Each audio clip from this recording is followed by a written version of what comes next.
chance to confront someone who had hurt you deeply, how would you respond?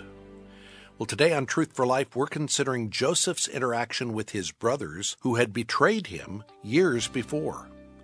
This is part of our study titled The Hand of God. Alistair is teaching from the book of Genesis, chapter 42.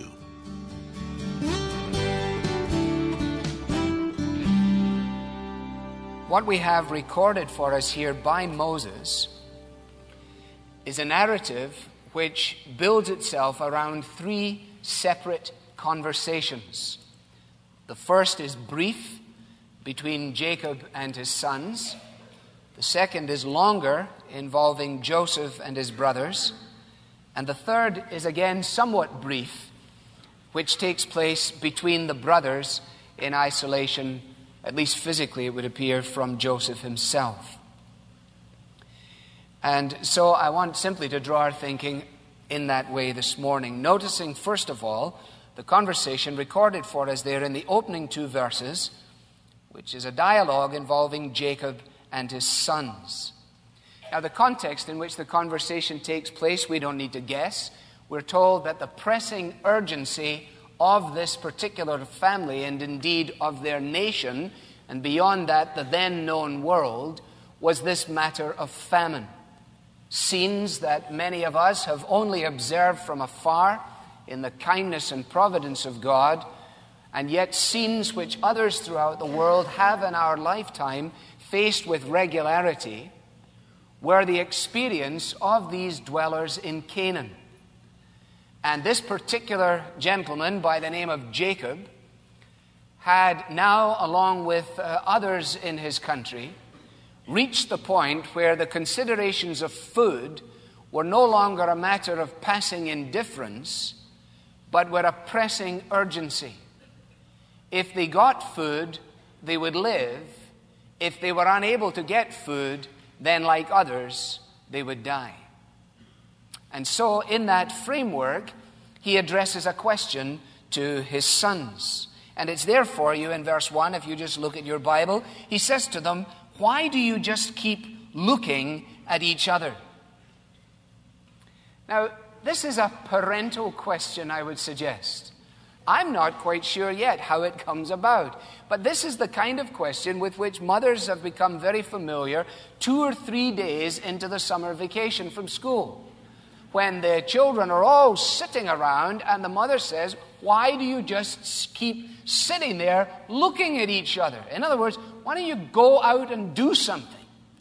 And that frustration of parents comes out at various times, and there's a whole host of questions which I won't iterate for you, but you begin to think of them in your own mind. And so he looks at his boys and he says, "Why do you just keep sitting there looking at each other?" Now, he's addressing in part their striking lack of initiative. He's observing the fact that presumably they were all looking at one another, everybody realizing the predicament in which they found themselves, recognizing the condition was grave, and each one hoping that maybe the other one would actually suggest something or do something, and yet nobody says a word. They all just continue to sit around and look at each other. And so he follows his question with a word of direction. Verse 2, "I've heard that there is grain in Egypt. Go down to Egypt and buy some for us, so that we might live and not die." Jacob was clearly a man who trusted in God. It is right for us to trust in God. If we're going to serve him, we must always trust him. But trust in the Bible is always accompanied by action. And Jacob's trust that God would provide did not cause he and his children simply to sit around and say, "Oh, I wonder how this will happen," but rather to take initiative in relationship to it and begin to open doors and pursue avenues which may well provide the answer to their question. God's blessings are not the portion of the lazy. In the 37th Psalm, for example, the psalmist says, "Trust in the Lord and do good." And from time to time you meet people who say, "All I do is trust," and then you meet other people and all they do is do. And the balance of Scripture says we both trust and we do. And Jacob is an illustration of that. And so while he was clearly trusting that God would provide, he sends his boys to go and see what they can come up with in relationship to food. At least he sends 10 of them. but he's not going to send the 11. He provides protection for one in particular, for young Benjamin, now his youngest. For Benjamin was the son of Rachel. Benjamin came from the same mom as did Joseph. And Jacob had already, some 20 years prior to this, had this dreadful experience of having bade farewell to his son Joseph, believing that he was going away merely for a short time, a matter of days, and still the pain was deep in his heart, because from the time that Joseph had walked down the dusty road away from his father to do his bidding, 20 long years had passed, and he had never clapped eyes on him since. And so he is determined that he's not going to go through that pain again. And he is prepared to send the 10, but he is not prepared to send young Benjamin. That's the first conversation. That's all that's involved in it. A question, a word of direction, and an expression of his protection. Now, the second conversation is the one that begins actually partway through verse 7, but the context of this conversation is again set up for us in the opening part of verse 7 and also in verse 6. Because there is a wealth contained in the phrase, now Joseph was the governor of the land. If you perhaps are here this morning, and this is the first time you ever read the story of Joseph, and you've jumped into it at chapter 42, you're inevitably saying to yourself, well, I wonder how he came to be the governor of the land. And if it has been a long time since you've thought of the story of Joseph, you may well have forgotten. For others of us, this is a word of reminder. But it is important for those who do not know that you understand what the background is to his being governor of the land. I mean, did he apply for the job? Was he shortlisted? What happened to it? Well, you have to go back a long way. And we can go back a very long way, but let's just go back as far as the day when he was 17 years old and he got a coat. His father doted on him a little bit and gave him a richly ornamented robe. You can read about it in Genesis 37. It wasn't just a coat, it was a coat. And the result of that was that his brothers were deeply offended by the fact that this fellow would be so preferred above them, so it seemed, by their dad. And so they hated him. They hated him because of his coat. They hated him also because of his dreams. He had a couple of dreams in particular where it would appear that they had to bow down in front of him, and they saw him simply as an arrogant young character, and they wanted nothing to do with him. They wouldn't even speak to him. They were thirdly disgusted with him because he brought a bad report of them to their father.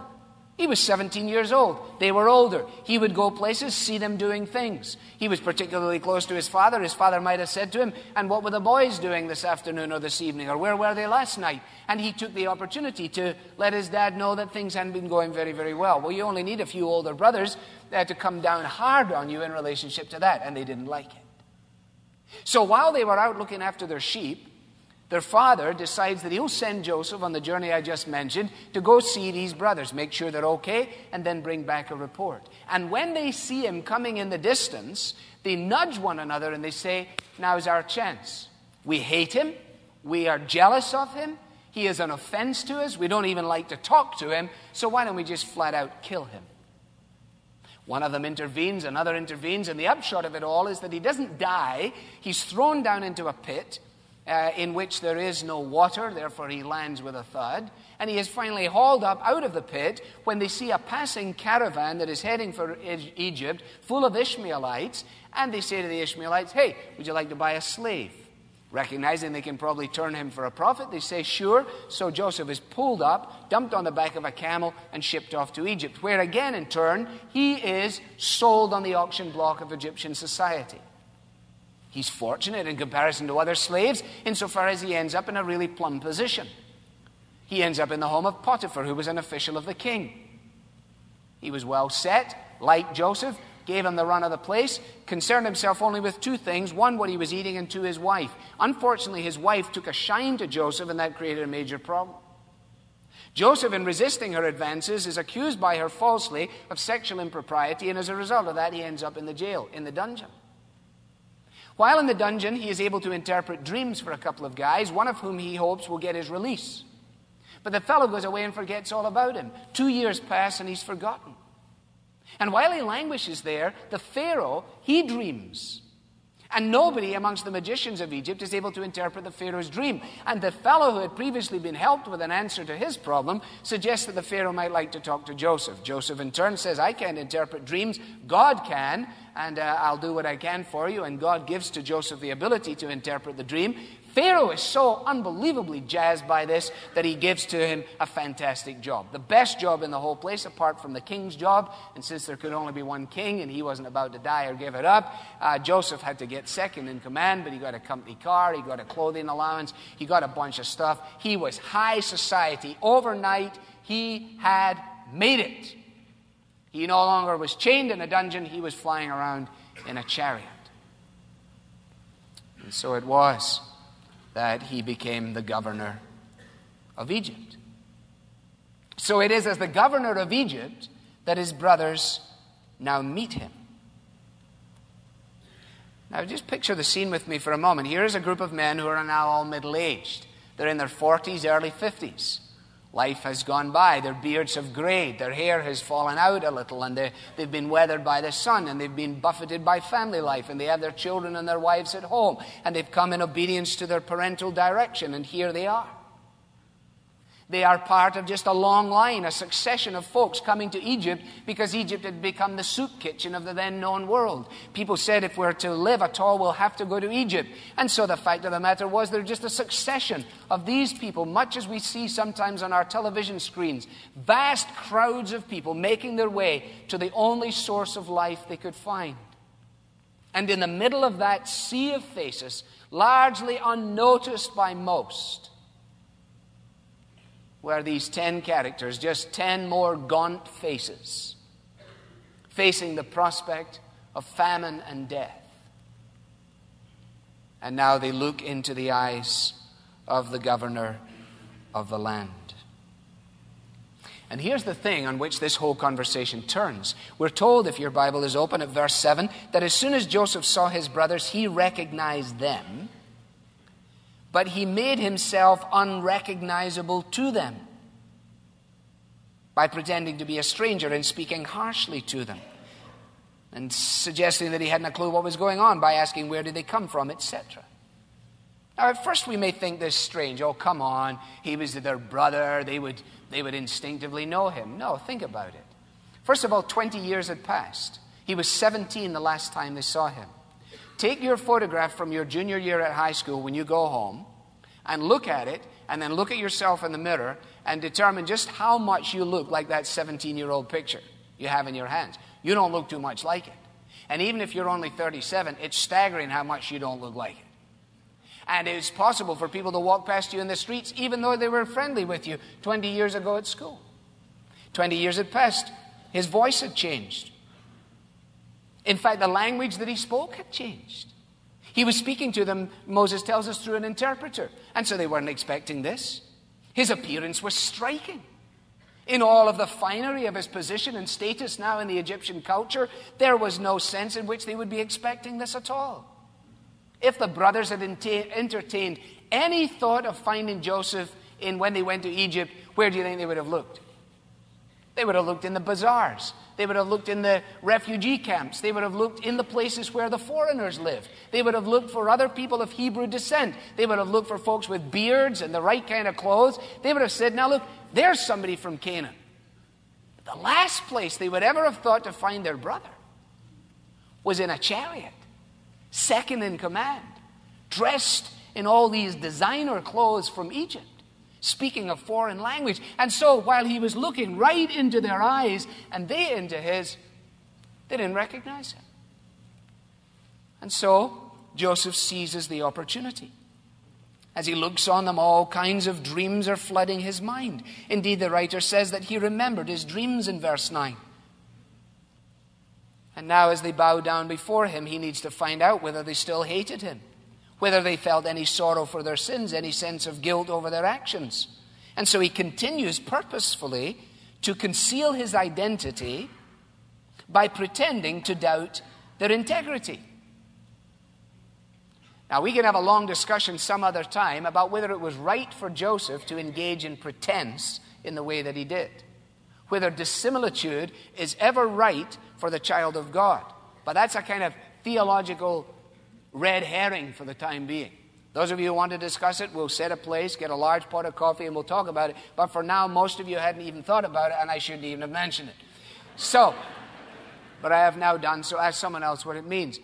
But the fact of the matter is, he determined that he would pretend for a larger purpose.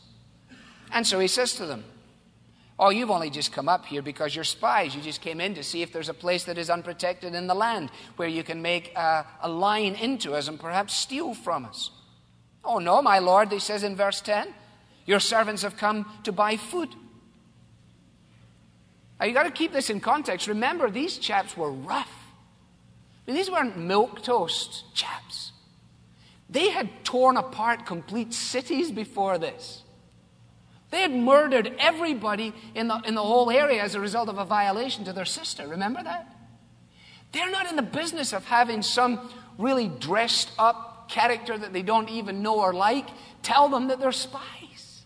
And you can imagine a couple of them in particular just reaching for their equipment. You know, I'll give him spies. I'll give him, who does this guy think he is saying we're spies? But there was another emotion which obviously swallowed their anger, and the emotion must have been fear. For they were afraid of how this would come out. And so they protest their innocence. And in verse 11, as an attempt to do so, they say we're all the sons of one man. Now, why do they say we're all the sons of one man? It's clearly not simply a point of information. The point that they're making is this: no sensible man, if he wanted to engage in spying, would run the risk of losing his complete family in the operation. I mean, you might send 2, you might send 3, but you're going to send the whole 10. I mean, I don't know a great deal about spying, but any times I read spy books or anything, I never saw them moving around in groups of 10, you know. Usually a guy hiding behind the telephone box, and then over there when the light shines and everything, but not 10 of them walking around. Well, Joseph knew this, and he must have smiled to himself at their response. And he pushes them again. Ah, no, he says, you've just come here as spies to see where the land is protected. And then look at verse 13. But they replied, your servants were 12 brothers, the sons of one man who lives in the land of Canaan. Now remember, Joseph knows all this.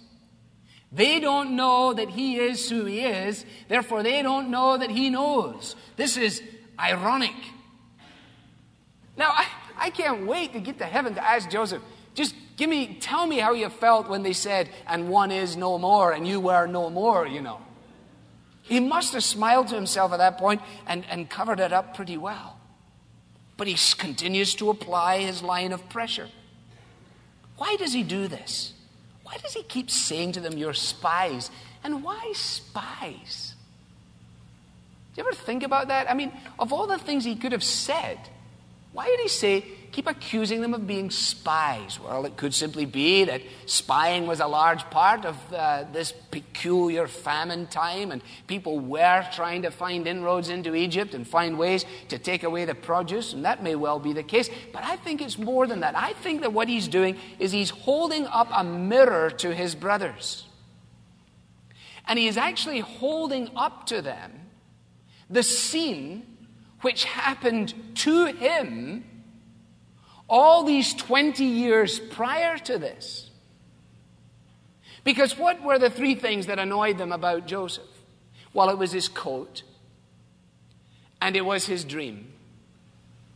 But it was that he brought a bad report to their father. In other words, that he acted like a spy when he was around his brothers. That's how they saw him. They didn't see him as part of the group. They saw him as an infiltrator, somebody who came alongside to get information and then to run away with it. That's why I imagine when they saw him coming over the horizon in Shechem, and they said, here comes that dreamer, let's kill him, they must have looked at one another and said, we're not going to have him come in here, find out all this stuff that we're doing, spy on us, and then go back and give the report to our father. Because the reason that the son was sent to the brothers was so that he might bring back a report. Now, there was no sense in which in Jacob's mind he was sending his son as a spy. There was no sense in which Joseph would go as a spy. But in the minds of these characters, whenever you're up to dirty business, Whenever you don't have a clear conscience, whenever you're doing things you shouldn't be doing, then when people in the normal course of events just come and spend time with you, you will be on the defensive because you will regard them as seeking to take that from you which you don't wish to volunteer. And that's exactly how they saw it. And so he says, I'm going to accuse you of the very thing that you held up to me. And if the conversation had gone like that at all, presumably he had protested that he was no spy. But he was only responded to with harsh words and imprisonment. And now they're protesting that they're not spies. And how does he respond to them? With harsh words and with imprisonment. He holds up a mirror to them. He wants them to see what it feels like. Have you had that experience in your life? You find yourself responding to the offense that someone has caused against you.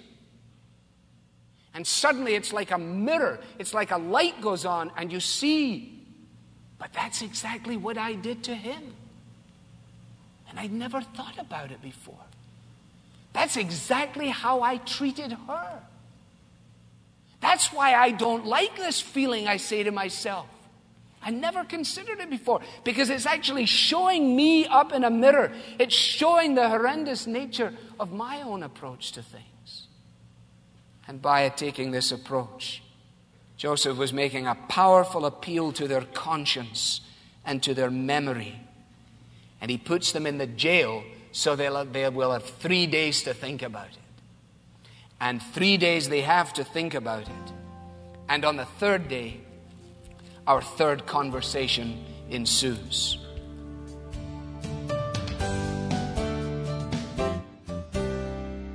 You're listening to Truth for Life with Alistair Begg and a message titled 3 Conversations. Alistair will conclude this message next week. We have been listening to this remarkable account of Joseph's life unfolding over the past couple of weeks, and there is still more to come. The Hand of God is one of the most popular studies we've ever aired on Truth for Life. And today, we have a special offer for you. We're making the entire 2-volume series, The Hand of God, The Life of Joseph, available on a USB drive for $5 with free shipping. Joseph's life from boyhood to old age is a remarkable drama, and Alistair unpacks it all in 24 messages in this study. The Hand of God on USB is perfect for plugging into your car, listening as you drive, and for $5 you can order multiple copies and use these as stocking stuffers. The encouragement your family and friends will receive from learning about God's providence in this study will make it a long-lasting gift. So order your copy of The Hand of God on USB today for $5 with free shipping. Go online to truthforlife.org/Joseph.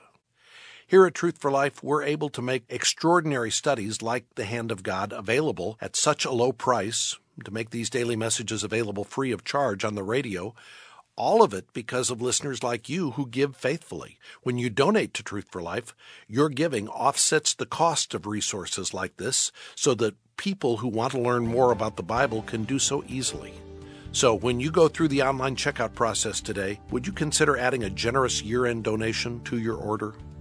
When you do, we want to say thank you by sending you a book that your whole family will enjoy.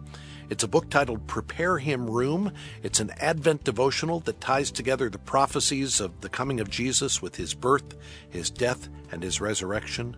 The book is designed for families with children, and it offers not only scripture readings, but also creative children's stories, crafts you can do together, a wonderful collection of Christmas songs. Prepare Him Room comes highly recommended by our team, who are all at home with their own families today. So we're not answering the phones, but you can request the book when you make a donation online at truthforlife.org. Again, that's truthforlife.org.